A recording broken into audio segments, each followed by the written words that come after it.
के इलेक्ट्रिक और सिंध हुकूमत के दरमियान तनाज़ा शदीद हो गया। हमें इस सूबे के लोगों के लिए जो 70% गैस हम प्रोवाइड कर रहे हैं वो चाहिए।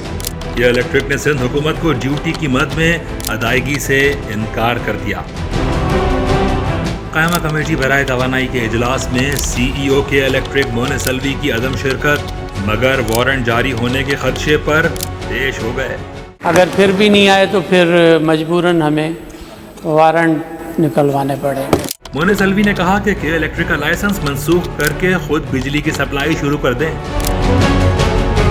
के इलेक्ट्रिक और सिंध हुकूमत के दरमियान आखिर तनाज़ा है क्या और शहरियों पर इसके क्या असरात पड़ सकते हैं? मजीद जानने के लिए देखिए ये रिपोर्ट। सिंध हुकूमत के इलेक्ट्रिक का लाइसेंस मनसूख कर दे और शहरियों को बिजली की फराहमी खुद शुरू कर दे।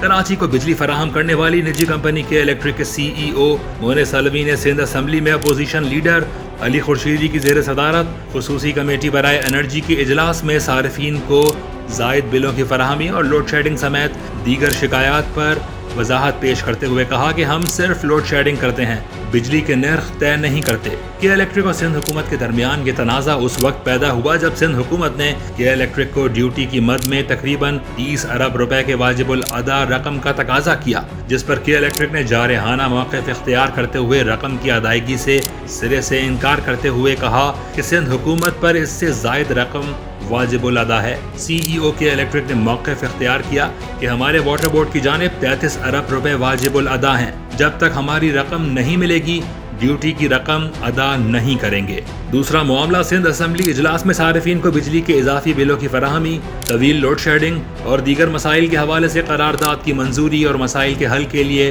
कायम की गई खुसूसी कमेटी में CEO के इलेक्ट्रिक की अदम शिरकत के बाद शुरू हुआ। कमेटी के इजलास में बुलाए जाने के बावजूद मोनेस अलवी हाजिर न हुए तो अरकान ने असम्बली इजलास में उसे कमेटी का इस्तेहकाक मजरू होने से ताबीर किया।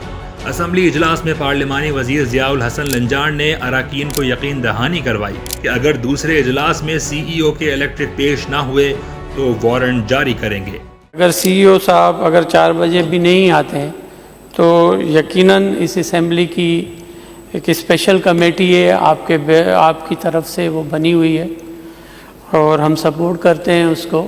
अगर CEO उस कमेटी में भी ना आए तो फिर हम उनके खिलाफ प्रिविलेज मोशन मूव करेंगे और उनको यहाँ पर अगर फिर भी नहीं आए तो फिर मजबूरन हमें वारंट निकलवाने पड़ेंगे। अब ये मामले को हल करने की ख्वाहिश थी या वारंट का खौफ?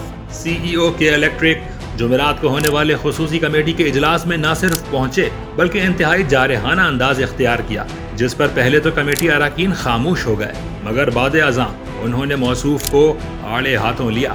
मोनेस अलवी ने कहा कि बिजली के टैरिफ का एक मैकेनिज्म है, नेपरा इसकी इजाजत देता है, ऐसा नहीं है कि चुपके से 2 रुपए बढ़ा दें। रही बात लोड शेडिंग की तो उसका दारोमदार इलाके में बिजली की चोरी पर है। टैरिफ तय करने से मुताल्लिक बयानिया दुरुस्त है, लेकिन के इलेक्ट्रिक बिजली की चोरी रोकने के लिए मौसर इक़दामात करने और बिल अदा करने और बिल अदा ना करने वालों में तफरीक और इसी बुनियाद पर बिजली की फराहमी की जदीद मैकेनिज्म पर काम करने के बजाय सारा मलबा सारिफीन पर ही डाल देती है। इलाके में बिजली चोरी हो या बाज़ सारिफीन की जानिब से बिलों की अदम अदायगी, खमियाजा इलाके के सारे सारिफीन को लोड शेडिंग और बाज़ औक़ात बिजली की मुकम्मल बंदिश की सूरत में भुगतना होता है। ऐसे में ईमानदार और बाकायदगी से बिलों की अदायगी करने वाला सारिफ अपना सर पीटने और इदारे को कोसने के सिवा और कुछ नहीं कर सकता। सिंध हुकूमत और के इलेक्ट्रिक के दरमियान वाजबात समेत दीगर तनाज़े ने शहरियों को बिजली की तवील लोड शेडिंग के एक नए खौफ में मुब्तला कर दिया है। ये तनाज़ा फौरी तौर पर हल ना हुआ तो बिजली की तवील लोड शेडिंग के नतीजे में शहर में दीगर मसाइल के साथ साथ पानी की शदीद किल्लत भी पैदा हो सकती है और शहरी दोहरे अज़ाब में मुब्तला हो सकते हैं।